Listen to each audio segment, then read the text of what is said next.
Hi, this is Colin.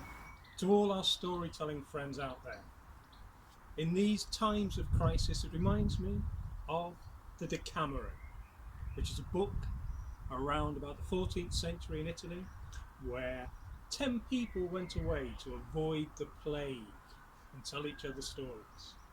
My favourite story is from day 9, and this is story number 2. There was a nunnery, and in this nunnery there was a beautiful nun. She was famed within the nunnery as the most beautiful nun they'd ever seen. And when those nuns wanted to speak to the public, they went down into a cellar, and there was a cellar window with grills on, where the nuns could talk to people who would come. And when a certain prince, when he came and he looked through the grill and he saw in the background the beautiful nun, he fell, of course, headlong in love with her at first sight. And when she peered up between those bars, she caught her breath because she fell in love with the beautiful prince. And so the prince managed to engineer his way into that convent. And almost every night he would sneak into that nun's cell, and they would entertain each other till the small hours of the morning. But of course, a nunnery, you get to know what's going on. And the other nuns soon became suspicious. And the prince, one night, he was seen leaving the nunnery in the early hours of the morning. And so the nuns got together and they said, "Let's tell the Mother Superior now." But wiser counsel prevailed. And they said, "It'll be our word against hers. Let's wait. Wait until she is caught in the act, as it were." And so they waited until one night the prince came, he went into the cell of the nun, and then they rushed off to tell the Mother Superior. When they got there, they knocked on the Mother Superior's door, knocked again, and she, sitting up in bed, with the bishop lying next to her, thought, "Why don't we put locks on these doors? They're liable to burst in at any moment."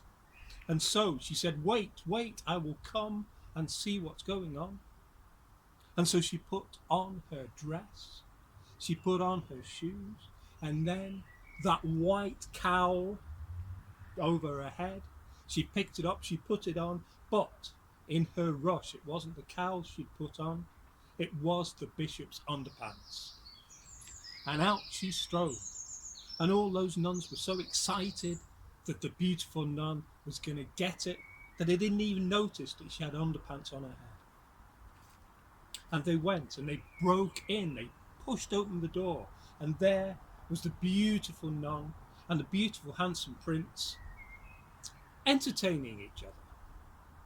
And the prince scrambled into his clothes, and the nun was dragged away, there to be interrogated by the Mother Superior. And of course, she didn't look at the Mother Superior, she couldn't look her in the eyes, she looked down, and Mother Superior started to berate her. And she told her what an immoral, what a nasty, what a horrible person she was, how she couldn't be a nun, how she brought disgrace to the whole nunnery. On and on and on she went, until frankly the beautiful nun got a bit bored of this, and she looked up to see whether there was any sign that the Mother Superior might finish. And when she looked up, she saw there upon the Mother Superior's head a pair of gentlemen's underwear, and she started to giggle. And all the other nuns, which had been face down, looked up and they went, and they started to giggle as well. And the Mother Superior saw what they were looking at, put a hand on her head, took off the bishop's underwear, and turned bright red.